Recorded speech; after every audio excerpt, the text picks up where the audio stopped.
আসসালামু আলাইকুম এভরিওয়ান। মায়ের মৃত্যু গল্পের ৩ নাম্বার পর্ব। তো চলো বেশি কথা না বলে গল্প শুরু করা যাক। আম্মু আমার পাশে বসে বলল, আমি খুব খারাপ একজন মা, তাই না? এবার আমি আমার আম্মুকে জড়িয়ে ধরে বললাম, ধুর আম্মু, তুমিও না, কি আজে বাজে কথা বলো, তুমি তো আমার কাছে বেস্ট একজন আম্মু। আম্মু আমাকে জড়িয়ে ধরে বলল, জীবনে চলার পথে একজন সঙ্গী দরকার হয়। আমি ওনাকে বিয়ে করতে চাই নাই, তবে সবকিছু চিন্তা করেই করতে হয়েছে। আমি জানি তুই তোর সৎ বাবাকে পছন্দ করিস না, তবে এমন কিছু করিস না যার কারণে ওনার মন খারাপ হয়। এখন আমি বাজারে যাব, একটু তোর জন্য কি কিছু আনতে হবে? আমি হাসি মুখে বললাম, জি আম্মু, একটা চকলেট নিয়ে আসিও। আম্মু আমার কপালে একটা চুমু দিয়ে বলল, ঠিক আছে তুই তাহলে থাক, কেমন? এই বলে আম্মু দরজা লাগিয়ে চলে গেল। এবার আমি ফোনটা হাতে নিয়ে মিতুকে কল দিলাম। মিতু ফোন রিসিভ করে বলল, কি খবর আমার জান? আমি বললাম, জান বললেই তো শুধু হয় না, জানের তো খোঁজ খবর নিতে হয় নাকি? মিতু বলল, আচ্ছা রনি শোন, তুই যা আন্দাজ করেছিলি তাই হয়েছে। তোর কথা মতো আমি বেসরকারি হাসপাতালে গিয়েছিলাম। তারা বলেছে কয়েকদিন আগে মায়া নাকি এই হাসপাতালে এসেছিল। কেন এসেছিল তা আমাকে ডাক্তার বলেনি। আমি এক নার্সের কাছে জানতে পেরেছি এই মায়া নাকি ৩ মাসের প্রেগনেন্ট। কিন্তু এটা কিভাবে সম্ভব হতে পারে? আমার তো মাথা ঘুরছে। আমি এবার হাসি দিয়ে বললাম, তোরে তখন আমি কি বলেছিলাম মিতু, মনে আছে? তখন তো আমার কথা বিশ্বাস করলি না, এখন হলো তো? মিতু বলল, সব বুঝলাম, কিন্তু এখন তুই কি করতে চাস বলতো? আমি বললাম, কি আর করব, সরাসরি ওদের দুজনকে গুলি করে মেরে ফেলবো, আর পরে আমি জেলে চলে যাব। মিতু আমাকে ধমক দিয়ে বলল, দিব কানের নিচে এক চর, যত সব উল্টাপাল্টা কথা বলিস। আমি দেখছি কি করা যায়। আর সাবধান, তুই আমাদের না জানিয়ে যদি কিছু করতে যাস তাহলে তোর খবর আছে, এই বলে দিলাম। আমি বললাম, তা কবে কি করবি? আমার চোখের সামনে ওরা নষ্টামি করে বেড়ায়, আমার কি এসব দেখে সহ্য হয় বলতো? এই মিতু ফোন রাখ, মায়া এইদিকেই আসছে। মিতু বলল, আমি কি বলেছি মনে থাকবে তো? যতক্ষণ পর্যন্ত আমরা কিছু না বলবো তখন পর্যন্ত তুই কিছুই করবি না। আমি রিপনের সাথে কথা বলে দেখি ও কি বলে। ফোনটা কেটে দেওয়ার পর মায়া রুমের ভেতরে ঢুকে বলল, তা কার সাথে এত কথা বলছিলি? আর আমি আসতেই কেটে দিলি, কাহিনী কি বলতো? আমি বললাম, কাহিনী কি সেটা শুনে তুই কি করবি? মায়া বলল, তাই তো, এখন আমার রাতের কথার উত্তর দে। আমি বললাম, কিসের উত্তর দিব আমি? মায়া বলল, কেন, রাতে কি বলেছিলাম মনে নাই? আজকে আমি তোমাদেরকে সবচেয়ে বিশ্বস্ত বুকমেকার ওনেক্স সম্পর্কে বলতে চাই, যেটি পিএসজি এবং সিরিয়ার অফিসিয়াল পার্টনার। এই অ্যাপে আপনি cricket, football, tennis live match দেখতে এবং তাদের স্কোর ভবিষ্যৎবাণী করে সহজেই অর্থ উপার্জন করতে পারবেন। সেই সাথে বিএমডব্লিউ গাড়ি, আইফোন, ল্যাপটপ এবং আরও অনেক নগদ পুরস্কার জেতারও সুযোগ রয়েছে। এই অ্যাপটিতে আপনি crush, crystal, under and over 21 ইত্যাদি গেম খেলে সহজেই আয় করতে পারবেন। সাইন আপ করার সময় আমার প্রচার কোড রিদওয়ান8 ব্যবহার করে আপনার প্রথম জমাতে 24,000 টাকা পর্যন্ত পান। আপনি বিকাশ, নগদ, ব্যাংক, ক্রিপ্টো, পেপাল এবং অন্যান্য সহজ পদ্ধতির মাধ্যমে সহজেই আপনার জেতা টাকা তুলতে পারবেন। এখানে আপনি 24 ঘন্টা 7 দিন গ্রাহক সহায়তা পাবেন। তাই এখনই গুগলে ওনেক্স সার্চ করে অফিসিয়াল ওয়েবসাইটটিতে গিয়ে রেজিস্ট্রেশন করুন। আর রেজিস্ট্রেশনের সময় অবশ্যই আমার প্রচার কোড রিদওয়ান8 ব্যবহার করে প্রথমবার ডিপোজিটে 24,000 টাকা পর্যন্ত পান। আমি বললাম, যে মেয়ে 3 মাসের প্রেগনেন্ট তাকে আমি ভালোবাসি বলবো, যে মেয়ে দিনরাত নষ্টামি করে বেড়ায় তাকে আমি ভালোবাসি বলবো, এর থেকে তো আমার একজন পাঠিকাকে আই লাভ ইউ বলা বেস্ট হবে। এবার মায়া ভিলেন মার্কা হাসি দিয়ে বলল, তাহলে অবশেষে তুই সবকিছু জেনে গেলি, আমি ভাবতেও পারি নাই তুই এত চালাক। মায়ের দিকে এবার আমি রাগী দৃষ্টিতে তাকিয়ে বললাম, যদি তোর সমবয়সী কোনো ছেলের সাথে এমন করতি তাহলে মেনে নেওয়া যেত, কিন্তু তুই, ছি, বলতেও আমার ঘৃণা হচ্ছে। মায়া বলল, কিভাবে কি হয়ে গেছে বলতে পারি না, তোকে আমার অনেক পছন্দ ছিল, কিন্তু ছোট ভাই হিসেবে আমার বিবেক বাধা দিচ্ছিল, এজন্য তোর প্রেমের প্রস্তাবে আমি রাজি হই নাই। জানিস সেই দিন ছিল সোমবার, বাসায় কেউ ছিল না, তুই আমার মা বাবা আর চাচা চাচি মিলে কোথায় যেন ঘুরতে গিয়েছিলি, আর তোর সৎ বাবা বাজারে ছিল। সেই দিন আমি ওয়াশরুমের দরজা খুলে গোসল করছিলাম, আমার শরীরে কোনো কাপড় ছিল না, আমি মনের সুখে গোসল করছিলাম, ভেবেছিলাম সবাই যেহেতু বেড়াতে গেছে তাহলে আজকে আর কে আসবে, কিন্তু তোর সৎ বাবার কথা আমার মনে ছিল না। যখন আমার গোসল শেষ তখন তোর সৎ বাবাও বিনা কাপড়ে ওয়াশরুমে ঢুকে গেল। পরে আর কি বলবো, বলতে পারিস বয়সের হিসাব বাদ দিয়ে আমাদের ভেতরে প্রেম হয়ে গিয়েছিল, তবে সেই প্রেমটা ছিল শুধু শারীরিক প্রেম, এটাই পার্থক্য। আর যখন আমি জানতে পারি আমি প্রেগনেন্ট তখন চিন্তা করি এই অপবাদ তো কাউকে চাপিয়ে দেওয়া যাবে না, তাই তোর সৎ বাবা আর আমি মিলে পরামর্শ করলাম সেটা তোর উপর চাপিয়ে দিব, কেমন হবে বলতো? এক ঢিলে 2 পাখি। আমি হাসতে হাসতে বললাম, সবকিছু কি তোর সোজা মনে হয়? তোরা যেই অপরাধ করেছিস তার শাস্তি তো তোদের পেতেই হবে। মায়া বলল, আমাদের আবার শাস্তি দিবি তুই? আজকের পর থেকে তো তুই আর তোর মাঝে বেঁচেই থাকবি না। এই বলে মায়া মুখে মাস্ক পরে নিল। এইদিকে আমি তাড়াতাড়ি টেবিলের ড্রয়ার খুলে দেখি এখানে কোনো পিস্তল নেই।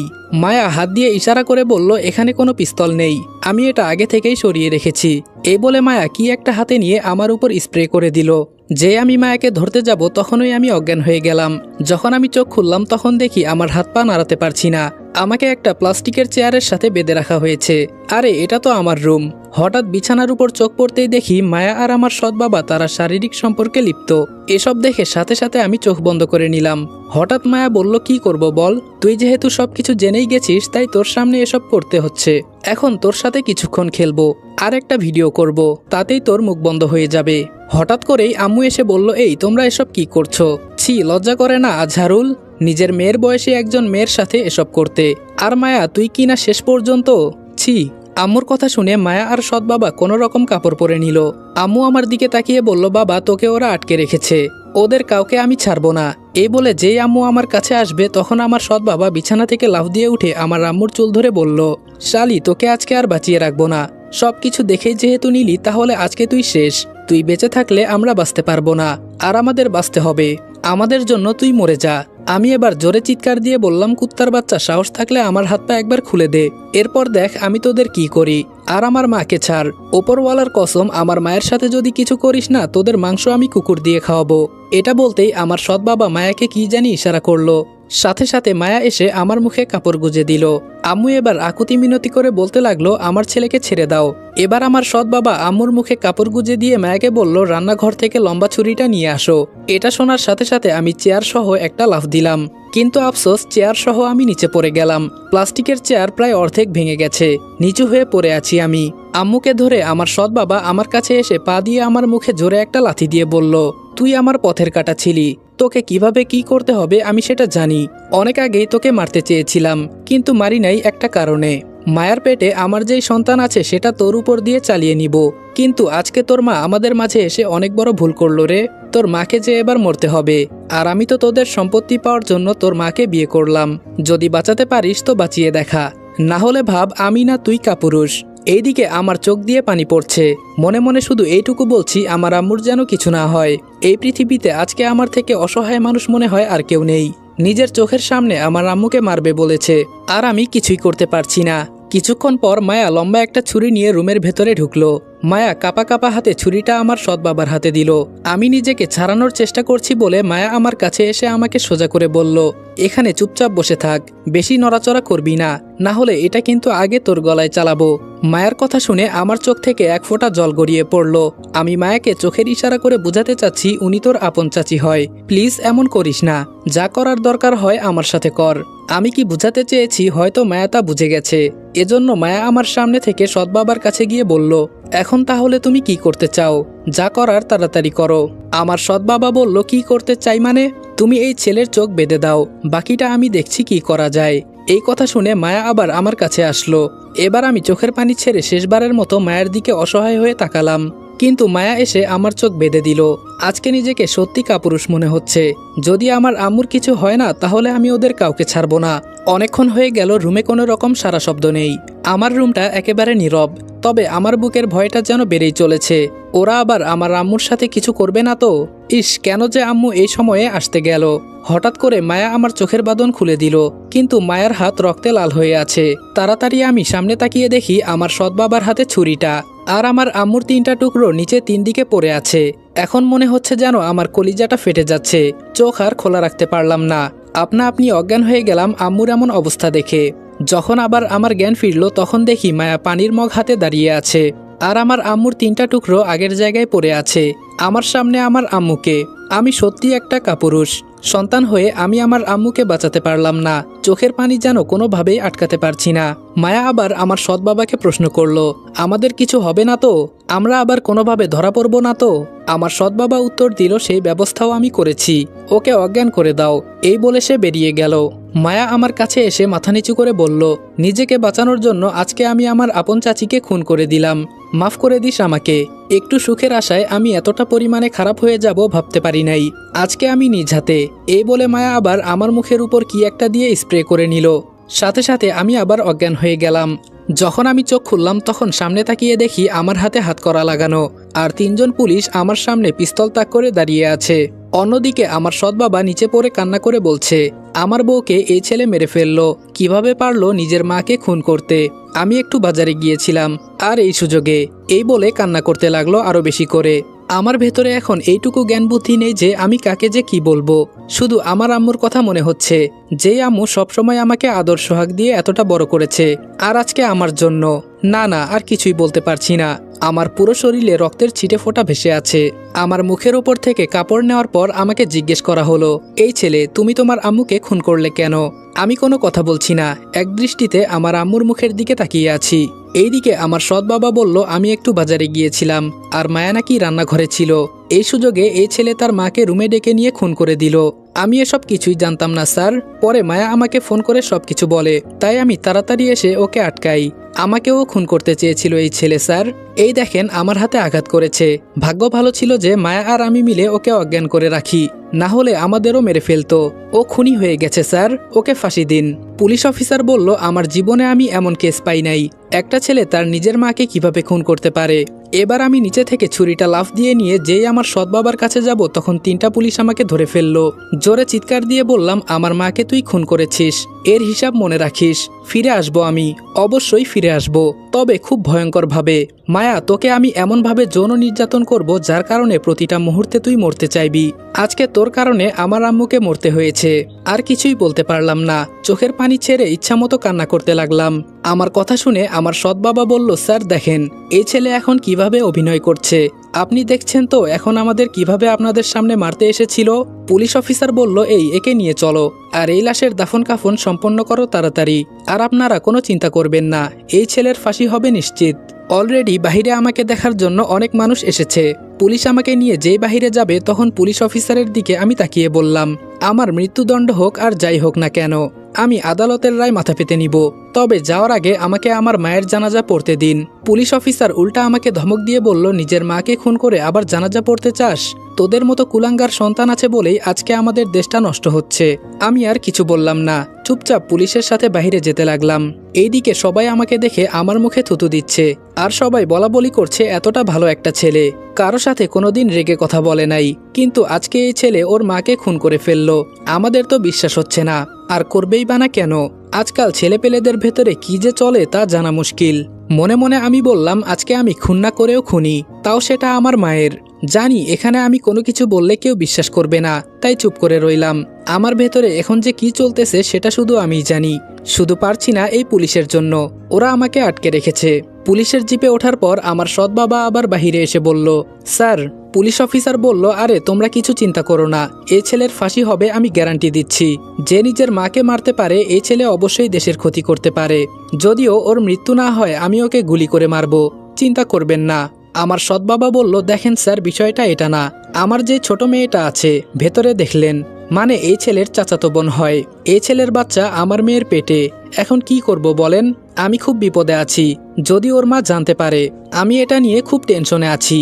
এটা শুনে পুলিশ অফিসার আরো বেশি ক্ষেপে গেল, শুধু বলল, এসব বিষয় আমি পরে দেখছি, এই গাড়ি চালাও। আমি চুপচাপ বসে আছি, একদম বোবা হয়ে গেছি। এছাড়া আমার কাছে কোনো উপায় নেই, বিপদে বন্ধুরাও আসবে না। আর আমার এই পৃথিবীতে আপন থাকার মতো আমার আম্মু ছিল, কিন্তু তাকেও ওরা মেরে ফেললো। হঠাৎ দেখি আবার রাস্তায় জ্যাম লেগে আছে। একজন কনস্টেবল বলল, স্যার ওই দিনের মেয়েটা হয়তো এখানে এসেছে, আমাদের অপেক্ষা করতে হবে। যদি কিছু না মনে করেন একটা কথা বলবো স্যার। পুলিশ অফিসার বলল, হুম বলো। কনস্টেবল বলা শুরু করলো, স্যার অনেক দিনের ইচ্ছা ছিল বিশ্ব সুন্দরীকে দেখব, যদি বলেন তো। পুলিশ অফিসার ধমক দিয়ে বলল, এখানে চুপচাপ বসে থাকো, এত কথা বলো কেন? বুড়া বয়সে কত শখ। প্রায় অনেকক্ষণ পর জ্যাম শেষ হলো। যখন আমি চলে যাব তখন দেখি মিতু ভিড় থেকে বের হচ্ছে। হঠাৎ করে মিতুর চোখের উপর আমার নজর পড়তেই মিতু আমাকে দেখে জায়গায় দাঁড়িয়ে গেল। ও হয়তো ভাবতেও পারছে না আমার হাতে হাত করা লাগিয়ে পুলিশ নিয়ে যাচ্ছে। আজকে 5 দিন হলো আমাকে একা একটা শিকলবন্দি রুমে আটকে রাখা হয়েছে। আমার সম্পর্কে সবকিছু জানতে তদন্ত কমিটি গঠন করা হয়েছে। তারা সবশেষে এটা জানতে পারে যে আমার আম্মুকে আমি নিজেই মেরেছি। এজন্য আদালত থেকে আমাকে সরাসরি ফাঁসির রায় দেওয়া হলো। শুধু এইটুকুই বলেছে ফাঁসির ডেটটা পরে জানানো হবে।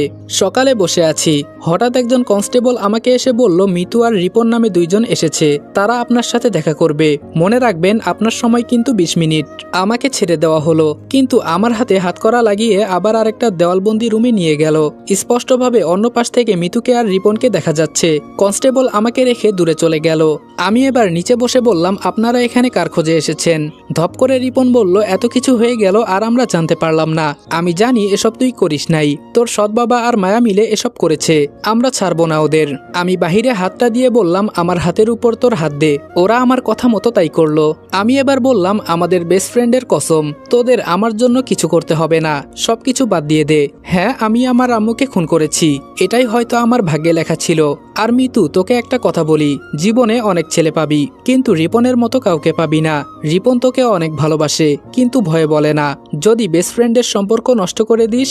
আমি এসব জানতাম না, কিন্তু ওর ডায়েরি পড়ে সবকিছু জেনেছি। আমি চাই তোরা দুইজন বিবাহ করে সুখে থাক, আর মনে করবি আমাদের জীবন থেকে একজন বেস্ট ফ্রেন্ড হারিয়ে গেছে, ভাববি মারা গেছে সে। রনি নামে কেউ ছিল না। একটা কথা কি জানিস মিতু, তোদের আদর করার জন্য মা বাবা ভাই বোন সবাই আছে, কিন্তু আমার জন্য এই একজন আম্মুই ছিল। কিন্তু ওরা আমার আম্মুকে বাঁচতে দিল না। কি করব বল, তখন আমার কিছুই করার ছিল না। ওরা আমাকে বেঁধে রেখে এসব করেছে। জানি তোরা চেষ্টা করলেও আমাকে বাঁচাতে পারবি না, এজন্য আমি বলছি আমার আশা বাদ দিয়ে দে। কিছুক্ষণের ভেতরে সবকিছু শেষ হয়ে গেল। এবার একটু থেমে চোখের পানি ছেড়ে দিয়ে আবার বললাম, সকালে আম্মু আমাকে নিজ হাতে খাইয়ে দিল রে, খুব বেশি মনে পড়ে এটা, নিজেকে মানাতে পারছি না। হয়তো আমিও খুব শীঘ্রই আম্মুর কাছে চলে যাব। এসব বলে নিচে বসে কান্না করছি। এবার মিতু আমার হাত জড়িয়ে ধরে বলল, আমি কসম করে বলছি, ওদের কাউকে আমি ছাড়বো না। যে আমার বন্ধুর এই অবস্থা করেছে তাদের আমি ছাড়বো না। এই রিপন চল। এবার আমি মিতুর হাত ধরে বললাম, আমি কি বলেছি মনে আছে? আমার চিন্তা তোদের করতে হবে না, সবকিছু বাদ দিয়ে দে, কপালে যা আছে তাই হবে। রিপন আবার বলল, কিন্তু রনি। আমি বললাম, কোনো কিন্তুর আর দরকার নেই। যেখানে সবকিছু আমার বিরুদ্ধে, সেখানে তোরা আর কি করবি? তবে একটা জিনিস আমার খুব কষ্ট লাগলো, আমার নিজের আপন চাচাতো বোন কিভাবে এটা করতে পারলো। আমি ওর নিজের মায়ের পেটের ভাই না হই, কিন্তু চাচাতো ভাই তো ছিলাম। ওরা যদি আমাকে বলতো তাহলে আমি আমার আম্মুকে নিয়ে এই গ্রাম ছেড়ে অন্য কোথাও চলে যেতাম, কিন্তু ওরা তা হতে দিল না। রিপন মাথা নিচু করে বলল, আমরা চেষ্টা করে দেখব কি করা যায়। এবার আমি কষ্ট লুকিয়ে হাসি দিয়ে বললাম, যা তোরা, আমার জন্য এত চিন্তা করিস না, আর আমি তোদের অনেক মিস করব। আর রিপন, একটা কথা, যদি আমাকে ফাঁসি দেওয়া হয় তাহলে আমি মরার পরে ওদের দুইজনকে জ্যান্ত পুড়িয়ে কুত্তা দিয়ে ওদের মাংস খাওয়াবি, এর আগে না। এই একটা আবদার তুই পূরণ করবি না?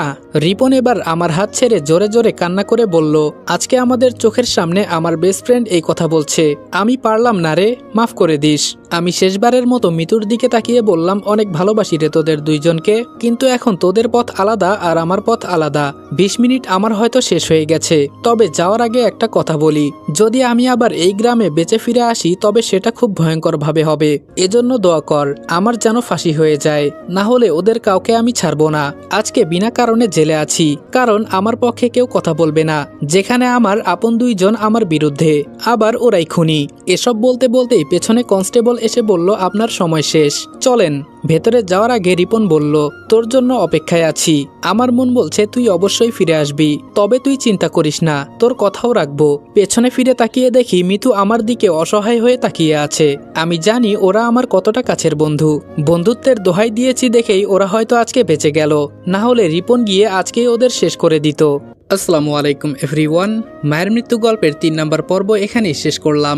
ভিডিওটা ভালো লাগলে লাইক এবং কমেন্ট করে দিও, আর চ্যানেলে নতুন হলে সাবস্ক্রাইব করতে ভুলবে না। আর হ্যাঁ, তোমরা যারা এতিম ছেলের গল্প দেখতে চাও তারা আমাদের second channel Sajid always on ফায়ারে চলে যাও। তো দেখা হচ্ছে নেক্সট ভিডিওতে, ততক্ষণ ভালো থাকবা, সুস্থ থাকবা, আল্লাহ হাফেজ।